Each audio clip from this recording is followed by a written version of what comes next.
Vibrate. Vibrate higher. Hi, it's Tony Robbins. Happy New Year. Listen, how's your new year coming out so far? I know it's early. It's January 15th, and I thought I'd send you out this little video message because you know what that day means, don't you? January 15th is the cutoff. Statistics show that 95% of the people that actually made a New Year's resolution have already broken it by today. And that's if you even made a resolution. Now, if you're the exception to that, I'm thrilled for you, and I support you, and I say keep rocking it. But if you've missed, maybe I could drop you a quick little message or two here that can help you not only recover, but get way beyond just making some New Year's resolution and make some real lasting change in your life. I mean, think about it. Most people don't even make a resolution anymore. Why? Because they've made them from years and years and years, and they know they're not going to follow through. So after a while, who wants to disappoint yourself? Who wants to be upset with yourself? Why even bother to set a new standard for this year? You know it's going to be the same as last year. If you're the kind of person watching this right now and you've actually opened this email and you haven't shut me off already, then obviously that's not you. So the question is, what is it that makes us even want to make a resolution? I mean, it's an interesting question. Why is it at the beginning of a year we have this tradition, but it goes beyond tradition. It's something inside of us that makes us want to make things better. And I think part of it is the calendar gives us this idea that we could have a fresh start, that we could start from fresh and have this great victory. And it's really, the calendar itself is quite arbitrary. It's wonderful to use it, but if you didn't use it effectively, let's use the calendar to serve you today. Let's just see, what does it really take to make this thing happen? Because there's no denying that inside of you, the only thing that's going to make you happy in the year ahead and the decades ahead is going to be having you have an experience where on a regular basis, you feel like your life is making progress. If there's one thing I teach, and I want to remind you of it, it's really simple. Getting things is not going to make you happy. That's good news in a tough economy. It's a good reminder. It doesn't matter what you get. Doesn't matter whether it be money or opportunity. All those things might excite you for the moment. Even a relationship, as magnificent it may be, might be exciting for a while. But if you don't keep growing, that relationship isn't going to stay exciting. So the secret to real happiness is progress. Progress equals happiness. And if we can make progress on a regular basis, we feel alive. And that's why at the beginning of the year, we get this thing like, okay, I can have this fresh start. I could really do what my soul desires. I could expand. I could grow. I could improve. I could change. Or maybe better than change, I could progress. See, think about that. Progress is an aliveness to it, doesn't it? You don't have to work at changing. People say all the time now, well, I'm working on changing. Don't worry about it. You don't have to work on changing. Change is automatic. Your body's going to change whether you want it or not as the years go by. And no matter how hard you work, there's going to be some changes going on there. The economy is going to change no matter what you want it to do. The weather is going to change. Relationships are going to change. Everything in life is always changing. We don't have to work on change. Change is automatic, but progress is not. So if you want to make real progress, then you really got to look at your life in a different way. You got to say, I got to take control of this process and not just hope it's going to work out like people do who make a resolution. Because really, isn't that what they're really doing at the beginning of the year? They're saying, well, here's my resolutions for the year, and they really basically tell you their wishes. It's their wish list. It's what they hope it all comes together. And then they call it a resolution, but they don't know what a resolution is. When you resolve something, to have a resolution is to resolve it. When you've resolved, this is how it's going to be, that's when you cut off any possibility except the thing you've committed to. It's like the old adage, if you want to take the island, you burn the boats. Because when you burn those boats, there's no going back. You're going to find a way to make things work. And most people, they're stating what they hope will come together, and if it doesn't happen, then they're disappointed, but they're not too disappointed because they're not too vested. What does it take to successfully create a lasting change in your life? To not only have a New Year's resolution you follow through on, but really have a lasting change? Well, the first step for lasting change is very much like making a New Year's resolution. Fundamentally, it's the same. The first step is you got to have a vision for what it is you really, truly want. Not what you think you want or what you should have. I mean, what are most people's New Year's resolutions? I'm going to stop eating sugar. I'm going to stop smoking. I'm going to lose 10 pounds. The problem with that is it's not very inspiring for most people. It's not telling you what you're going to get. It's only what you're not going to do. And it's kind of hard to have you move forward with that. A vision is about what you're here to create. A vision that really works is one that excites you. If you say, well, my resolution, my goal, my outcome for this month, this week, this year is to lose X number of pounds, that's okay, but it's not very compelling. It has to be a compelling vision. It's got to have something that has the power to pull you, not something you have to push yourself to do. Those are two different kinds of motivation. Push requires willpower, and willpower never lasts. What will last is pull. Having something so exciting, so attractive, something you desire so much that you have a hard time going to sleep at night and you get so up early in the morning to rock it and take it to the next level. That's what you're looking to create. And that isn't easy to get. But one of the reasons we do seminars and events and we say, why do that? Why not just read a book or something? Is because when you get in an environment where you're with people that are being put in a peak state, like when you're going to a sporting event, if you watch a sporting event at home, it might have a certain level of excitement. But when you're in a stadium with 50,000 people, suddenly it has a whole different level of intensity. And we feel that. And the bottom line of our follow-through comes down to our emotional intensity. In a different state of mind, you're going to come up with a much better and a more exciting vision than if you're sitting on the couch going, okay, what are my new resolutions for this year? And you're doing it the morning after the new year has started and you're a little inebriated and the football game's on in the background. Probably not going to have the power of focus there. Probably not going to have the power of the energy to create something that's going to pull you for this year. And you got to do that. So it's got to be a vision that's compelling. Something that it's going to be a gift to make sure that it happens. And also, along with that compelling vision, you got to have strong enough reasons that you're going to follow through when the going gets tough. That's one of the biggest things missing for most people. They say, this is what I want to do. It's not very exciting. It's not very compelling. But most importantly, they don't have strong enough reasons to push themselves through what's going to be necessary to get that dream, to get that goal, when the inevitable challenges come up, when you're starving, hungry, and you're trying to go on a diet, right? When you got no time and you're stressed out and you haven't worked out still, and that's what you're supposed to do. When the economy gets tight and what you thought you're going to do doesn't work, and so you give up on the goal instead of finding another way to get there. You don't let the fear take you over if you've got strong enough reasons. Those reasons can be positive, or those reasons can also be negative. They can be, if I don't do this, this is going to cost me. And if I do this, this is what I'm going to gain in my life. Reasons come first, answers come second. If you get a compelling vision and you got strong enough reasons that will push you through the tough times, you're going to do things other people don't do. Instead of collapsing, even if you get off target, you won't go, oh, I blew it. You'll get right back on target, make the change, make things happen. And I know you've done this in many areas of your life. Just think about it again. I'm not teaching you something really new here today. I just want to remind you of what your soul knows. You got to change, you got to improve, and you got to go through a simple process fundamentally to make that progress. First step, vision that's compelling. Second step, make sure that there's strong enough reasons to follow through. Third step, you got to review it and feel it every day. I mean, anything. Have you ever had this happen in your life? Has there been anything in your life that you've ever wanted so badly? You were so desirous of it. You had such a hunger for it that you couldn't stop thinking about it. Could have been a career move, could have been when you were a kid, a car, it could have been a relationship, it could have been anything, but you were obsessed.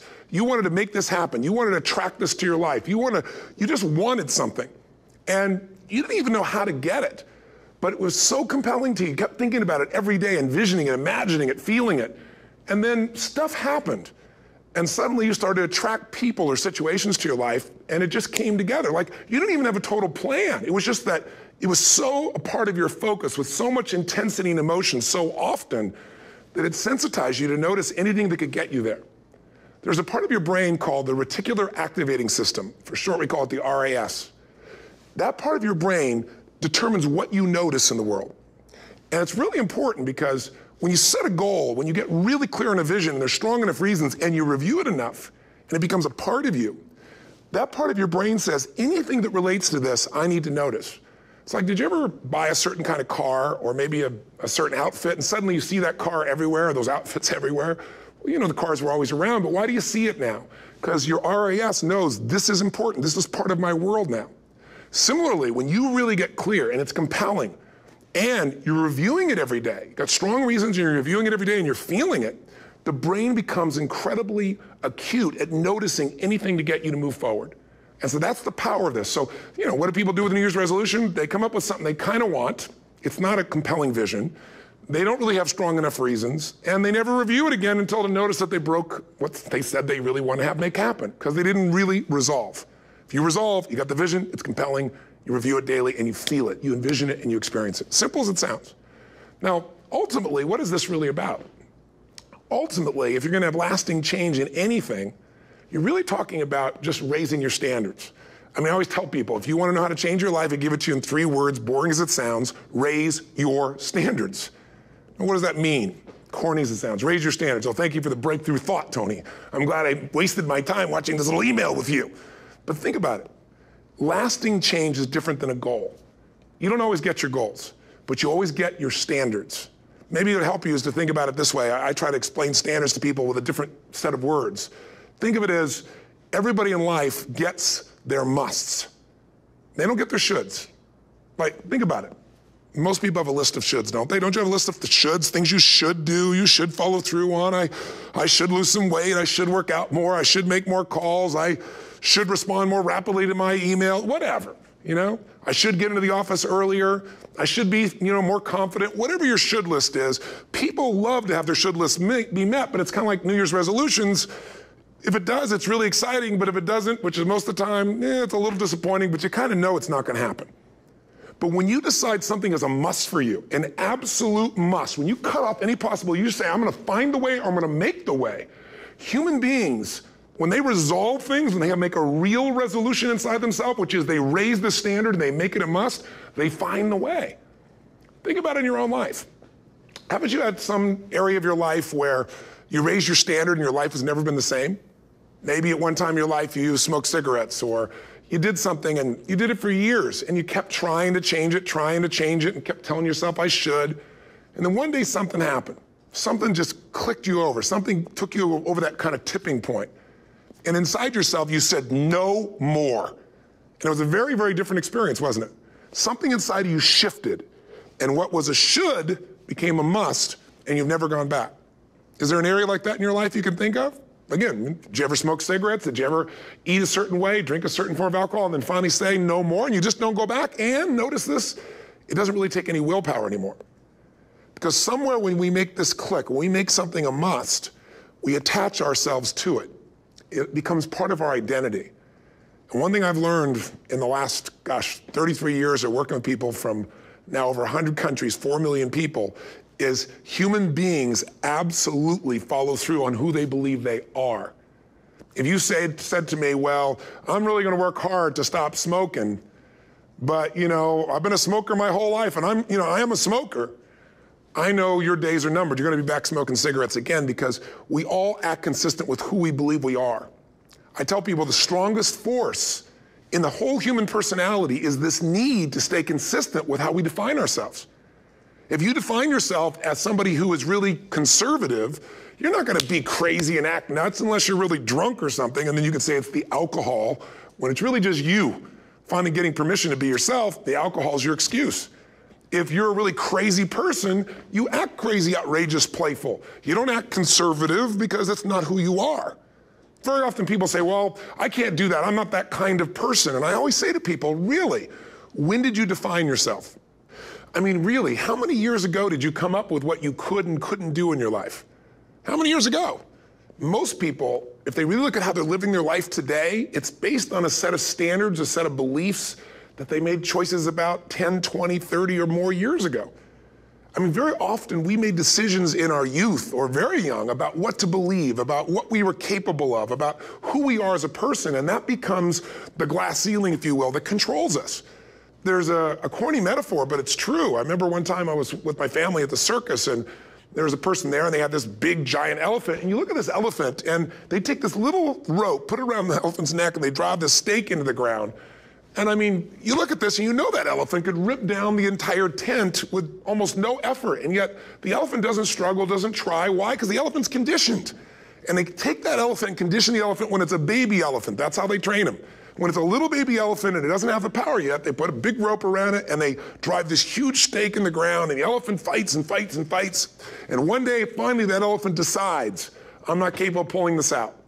And once that becomes the definition of an identity of anyone, an elephant in this case, they don't even try anymore. It's just who I am, that's how it is, that's just the way it is in my life. I'd like to ask you to take a look at any place you've got a limitation and ask yourself, when did I decide to accept that limitation? And you may not even see it as a limitation. You might see it as just that's who I am. But so often in our lives, we've adapted to be a certain way so that we don't fail or so that people will like us or respect us, but it's not necessarily who we are.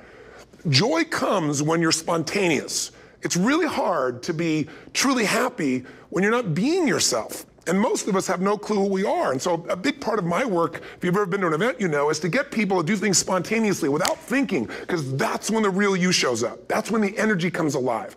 And when you do that, when you start to connect to your true nature, suddenly there's energy available for you to set a higher standard for what you want in your life. That's what this is really all about.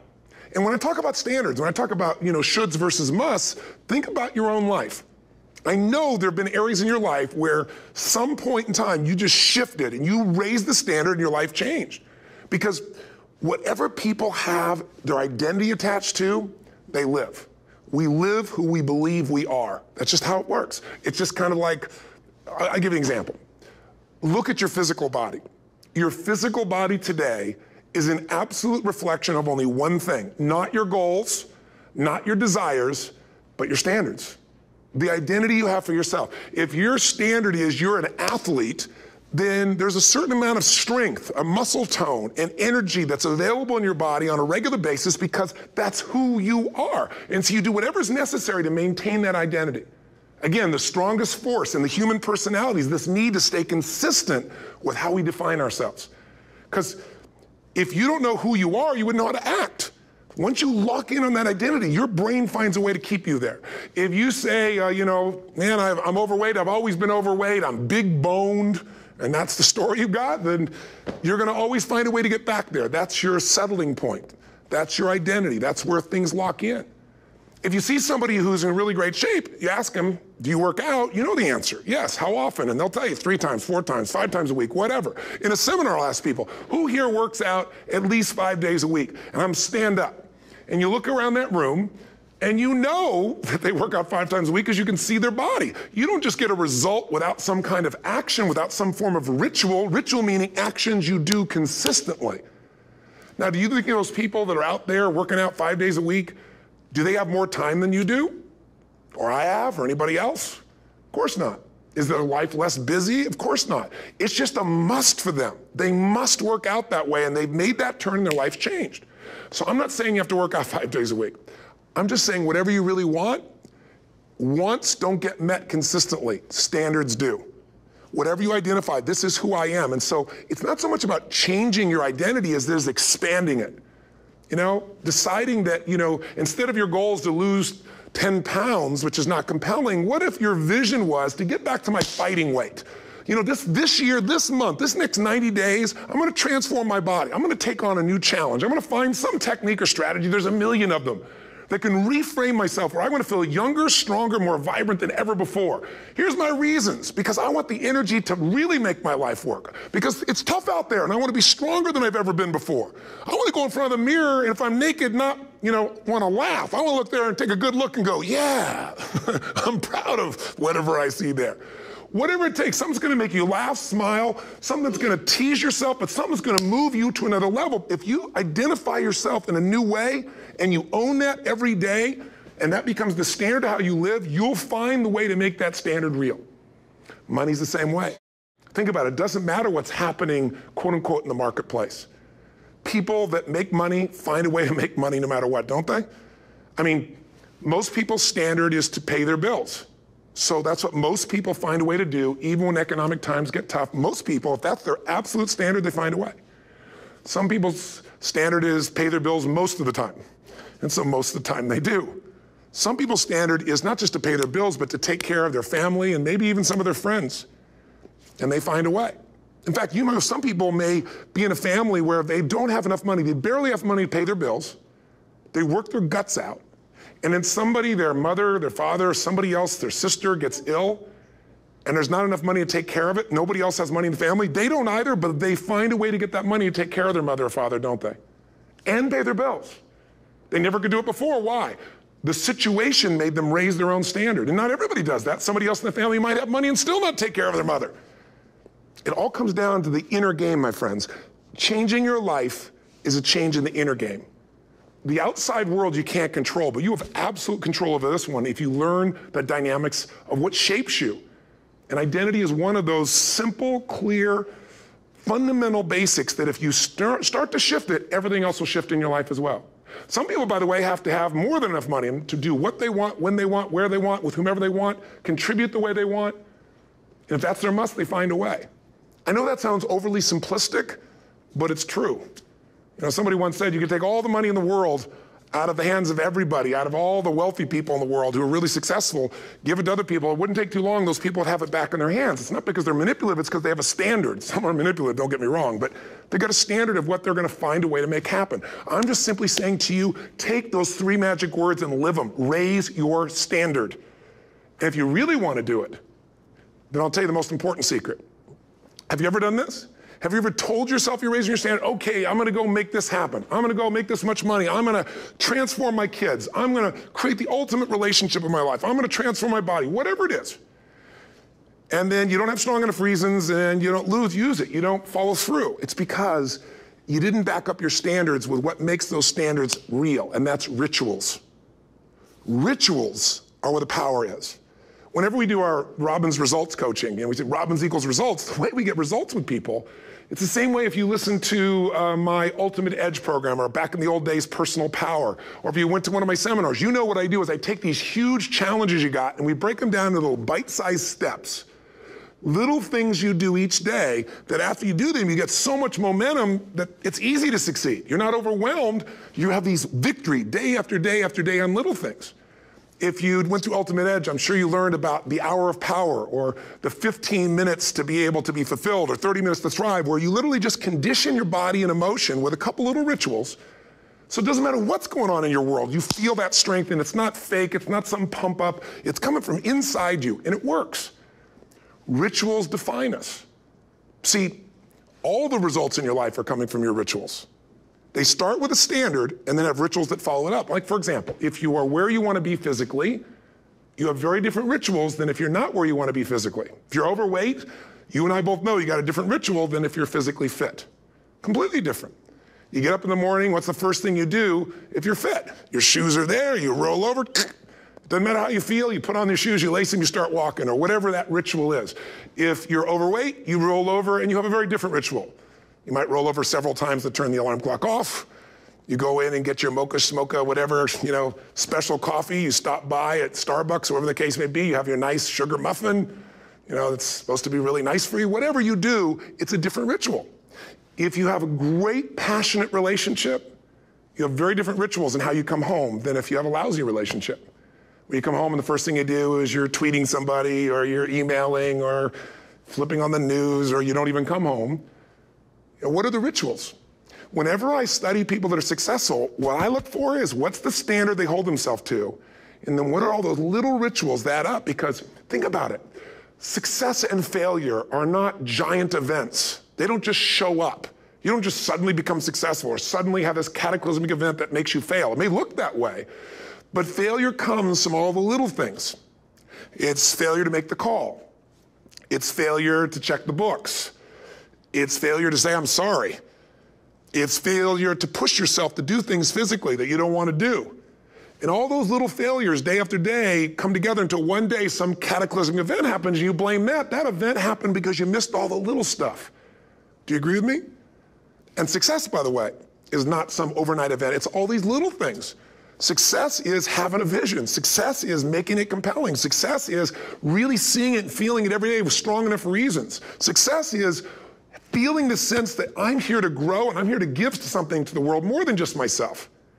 Success is caring about other people. Success is calling and saying, I love you in the middle of the day for no damn reason.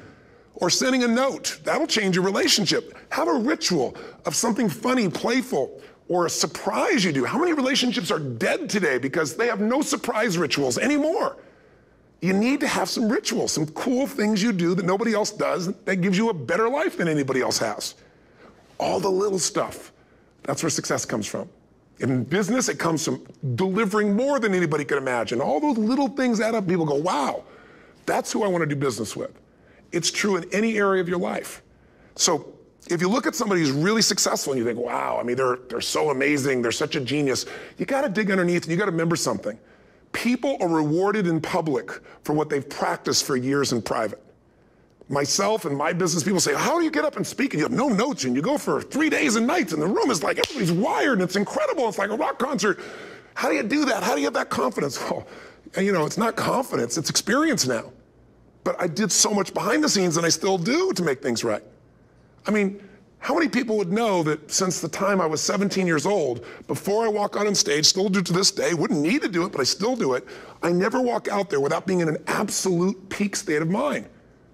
You know, there are days my back is hurting, my throat was hurting, or I may have had a challenge, or my father passed away, and I've still got to deliver for these people because my standard is give my all every time. Every event has to be better.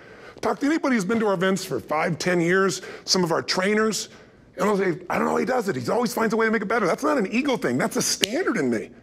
I have to find the way. And my ritual, though, is I prepare, I think, I gather new information, I figure out how to put something across better. What do people need? I spend time with our customers. I see what's going on. And before I get on stage each time, I have this little ritual to put myself in a state of mind. And I did it starting like 17 years old. I started doing it. I'd say, I now command my subconscious mind. And I say this out loud several times, this little phrase, set of phrases, as an incantation to kind of condition my mind and body. And I'd say, I now command my subconscious mind to direct me in helping as many people as possible today by giving me the strength and the emotion and the humor and the brevity, whatever it takes to show this person and help this person change their life now. And I started that with a person when I worked with people one-on-one, and I would do that for 45 minutes driving in my Volkswagen to go serve and coach somebody for the first time. Now I don't say that person, I say these people, and I can go out in a room of 10,000 people and deliver for 50 hours, and I do it every time I come back on stage. It's a ritual to go into peak state. Peak states don't just show up, they don't interrupt you. Great ideas don't interrupt you, you gotta pursue them. I talked to Michael Jordan, I'll never forget, at the peak of his career, and got to watch his final game, saw him backstage and spent some time with him, and it was a pretty exciting time. He was the greatest basketball player I think that ever lived and has ever lived. And I asked him, I said, you know, what sets you apart, Michael? You know, what is it? And is it God-given talent, ability, skill? What is it? And he said, Tony, you know, he said, I can shoot you straight, and you know it's not, you know, me trying to act humble. He goes, I have a lot of talent, a lot of God-given talent, a lot of skill. I've worked really hard, but he said, really, it's my standards. He said, every day I demand more from myself than anybody else could humanly expect. I'm not competing with somebody else, I'm competing with what I'm capable of. Magic formula. Because most of us lower our standards, why? Because who you spend time with, my friends, is who you become. One of the biggest reasons I started going to seminars when I was like 17 is I had nobody around me as a great role model. I could read about somebody, but being around people, being in that environment was very different. Finding a way to go to work with someone who lived that standard of life was very different.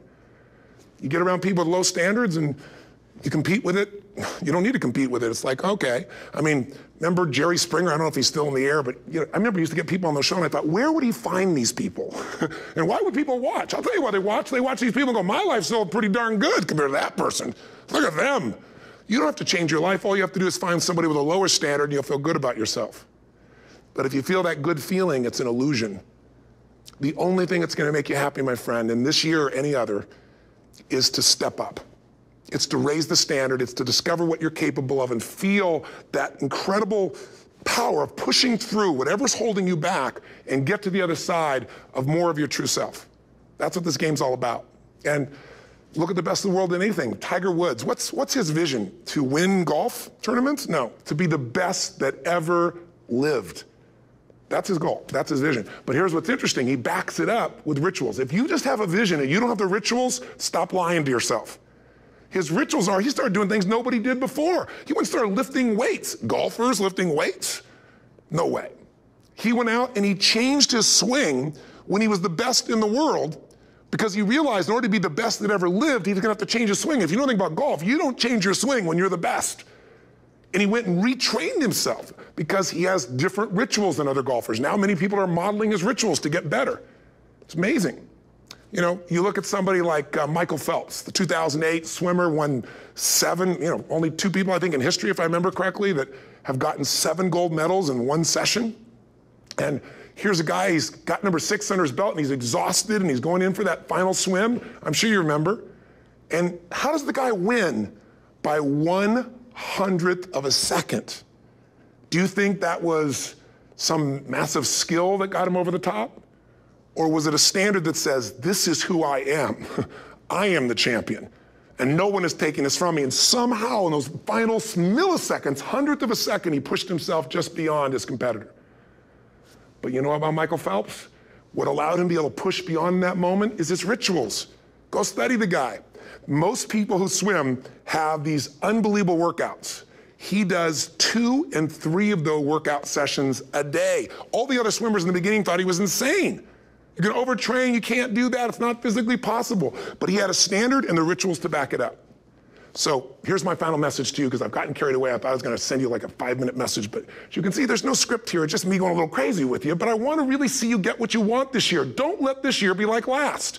And if last year was great, still don't let it be that way. Raise the standard. If your life is perfect and extraordinary, you darn well know you're not gonna be happy unless you keep making it better. That's what makes us feel alive. It's not what we get that makes us happy. It's who we become and what we're able to give because we become more. That sense of contribution is what creates the deepest meaning. So here's my assignment for you if you want one. If you want to go from conversation to some action, here's a simple thing to do. What's an area of your life right now that you really want to improve? What's an area that's important to improve? If your body's great, how about your career? If career's great, how about your relationships? Intimate one especially, or your kids, or your relationship with your creator, your spiritual side of your life. Or is it your finances? Figure an area that really matters. Decide on that area. Number 1, write down what your life is like in that area right now as specifically as possible.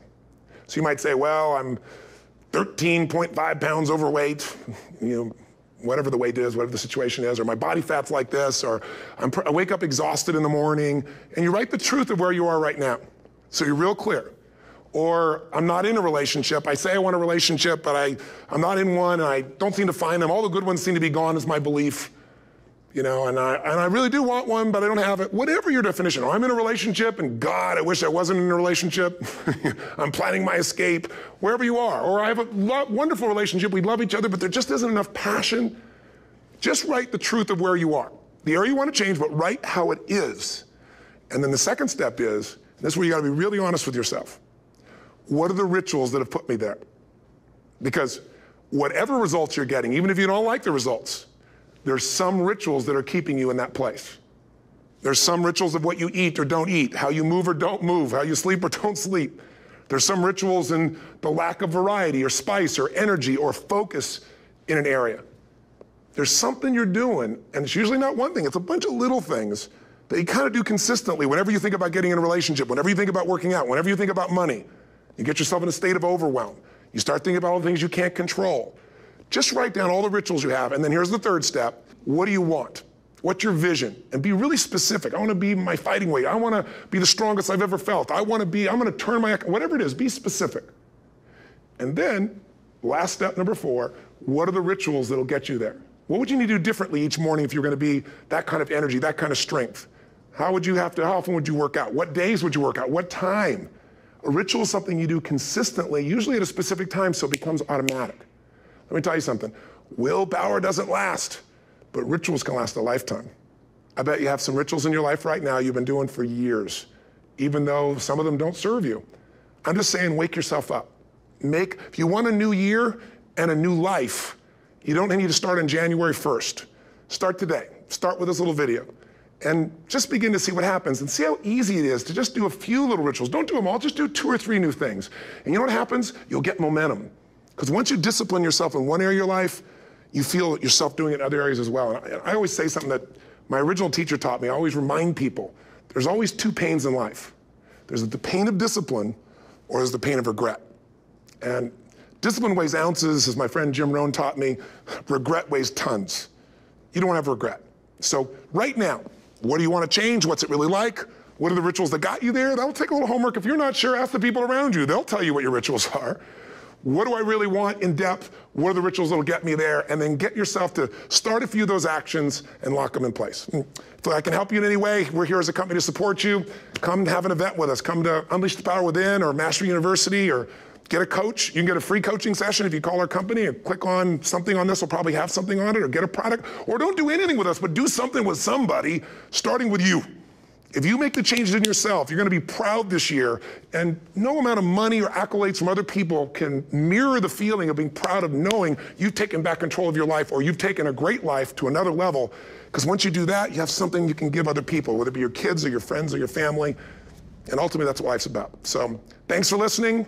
I don't know how long I went here, but I hope this has been helpful for you. I just thought it's a new year, and I want people to be able to truly create a new life. And until I see you again, hopefully soon, or gets a chance to meet you, live strong and live with passion. And of course, God bless to you. Happy New Year.